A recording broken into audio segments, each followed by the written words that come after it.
नमस्कार दोस्तों, हरितालिका तीज की हार्दिक शुभकामनाएं। भाद्रपद मास के शुक्ल पक्ष की तृतीया को हरितालिका तीज का त्यौहार मनाया जाता है।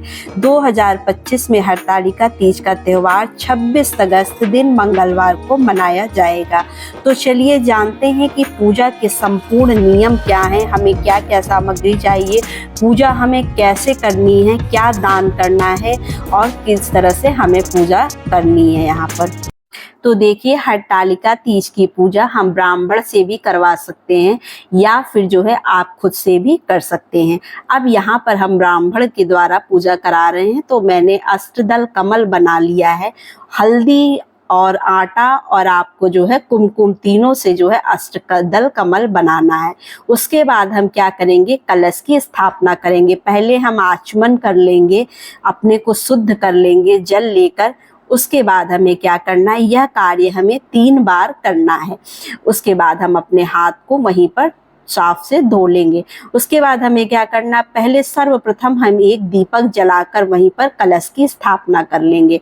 कलश में आपको जो है हल्दी और सुपारी, चावल और 1 रुपए का सिक्का डालकर उस पे पान के पत्ते वगैरह लगाकर जो है कलश की स्थापना कर लेंगे। चावल रखकर, अगर आप चाहिए तो सेब रख लीजिए या तो नारियल रख लीजिए, जो भी आपको लगे, मौली लपेट कर। उसके बाद हम भगवान भोलेनाथ का सपरिवार जो है अभिषेक करेंगे। पहले हम यहाँ पर अपने घर के शुद्ध जल से जो है सपरिवार का अभिषेक करेंगे। उसके बाद जो है हम गंगा जल से अभिषेक करेंगे, क्योंकि गंगा जल से अभिषेक करना अति आवश्यक होता है। तो आप गंगा जल ले लीजिएगा और उससे जो है उनके सपरिवार का अभिषेक कर दीजिएगा। उसके बाद हमें एक कटोरी में थोड़ी सी हल्दी, रोली और गंगा जल मिलाकर उसका पानी तैयार करके उससे जो है अभिषेक करना है। दूध, दही, आप बाकी सभी चीज़ों से अभिषेक कर सकते हैं, पंचामृत से, और फिर गंगा जल से हम अभिषेक कर देंगे। इस तरह से अभिषेक करने के बाद आप भोलेनाथ को और भगवान गणेश जी को जो है वो आपको जनेऊ समर्पित करना है। जनेऊ आप पीले रंग का ले लीजिएगा, अगर पीला नहीं मिलता है तो आप उसमें हल्दी लगाकर पीला कर सकते हैं। उसके बाद हम माता पार्वती का श्रृंगार करेंगे। माता पार्वती को जो है आप पहले साड़ी पहना दीजिएगा, उसके बाद उनका पूरा श्रृंगार करेंगे। पहले हम माला पहना देंगे श्रृंगार करते टाइम। माता पार्वती को हमने साड़ी पहना दी है। उसके बाद हम सब श्रृंगार करने के बाद भगवान को फूल की माला जो है आपको समर्पित करनी है फूलों से। उसके बाद आपको क्या करना है, हल्दी और कुमकुम जो है चढ़ाना है। पहले हम हल्दी सब भगवान को चढ़ा देंगे, सिर्फ शिव जी को छोड़कर, और फिर जो है सभी भगवान को रोली से जो है वो रोली अर्पित करेंगे। इस तरह से सभी भगवान को रोली अर्पित करने के बाद आपको क्या करना है, माता पार्वती को सिंदूर लगाना है। जो आप डलिए में सिंदूर श्रृंगार पेटी का सामान लाते हैं, उसमें जो सिंदूर की डिब्बी होगी, उस नई सिंदूर की डिब्बी से आप माता को सिंदूर लगा दीजिएगा। और उसके बाद उनको बिंदी लगा दीजिएगा। उसी नए पत्ते से आपको एक बिंदी लगानी है और जो है चूड़ी वगैरह आप सब कुछ उसमें से समर्पित कर दीजिएगा, थोड़ा थोड़ा माता को। और फिर से जो है आप माता को अपने सिंदूरे से जो है वो सिंदूर लगाने के बाद अपनी मांग में सिंदूर जो है सुहाग के रूप में भर लीजिएगा, क्योंकि यह व्रत जो है हम अपने अखंड सौभाग्य और सुहाग के लिए रखते हैं। तो इस तरह से हम अपने मांग में उसी सिंदूर को भर लेंगे। फिर हमें क्या करना है, यहाँ पर देखिए, आप ध्यान से पूरी पूजा देख लीजिए, इसी तरह से आपको पूजा करना है।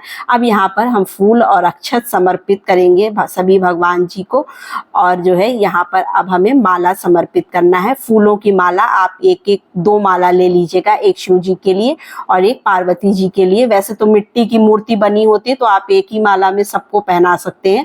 फिर हम धूप, दीप, नैवेद्य आदि से भोलेनाथ का अच्छे से जो है वो पूजन करेंगे। यहाँ पर हमने धूप जला दिया है, दीपक पहले ही जला दिया था। अब हम भोग में क्या समर्पित करेंगे, देखिए, भोग में आपको अनाजी मीठा समर्पित करना है। तो आप लड्डू, बालूशाही, या बहुत लोगों के घर में गुजिया वगैरह का भोग लगता है। और फल में आप केला, सेब, आपको 2 फल, वैसे तो 5 लेने चाहिए, लेकिन आप 5 करके 2-2 भी ले सकते हैं।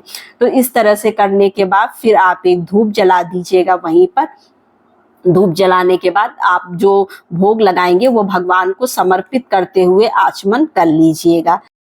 अब हम यहाँ पर जो है भगवान को दक्षिणा समर्पित कर देंगे, क्योंकि दक्षिणा हमारी पूजा में रही हुई कोई भी कमी को जो है वो पूर्ण करती है। तो आपको दक्षिणा जरूर समर्पित करना चाहिए। अगर आप ब्राह्मण को बुलाए हैं तो आप दक्षिणा जो है अच्छे से, जो भी आप उनको देना चाहते हैं उस हिसाब से दक्षिणा समर्पित करिएगा। अब इस तरह से हम पल्लू से अपनी साड़ी के या दुपट्टे के, शादी के, इस तरह से जो है भगवान के चारों तरफ घुमा लेंगे। मतलब सुहाग जैसे लेते हैं उस तरह से सुहाग ले लेंगे। उसके बाद अब जो है हमें कथा पढ़नी है। जो हरतालिका तीज की कथा होती है वो अगर आप पंडित द्वारा सुन रहे हैं तो पंडित द्वारा सुन लीजिए, वरना आप इस कथा को खुद भी पढ़ सकते हैं। अब हम जो जो चीजें दान करने वाली हैं, देखिए यहाँ पर मैंने माता पार्वती के लिए साड़ी पूरा सेट लिया था, साड़ी के साथ। और उसके बाद हमें क्या करना है, यहाँ पर जो है भोलेनाथ को भी हम जो भी समर्पित करना चाहते हैं वो सब। फिर हम सुहाग ले लेंगे। सुहाग ले आप अपने सिंदूरे से लीजिएगा, जो आपके शादी का सिंदूरा होगा उससे सुहाग लिया और दिया जाता है माता को।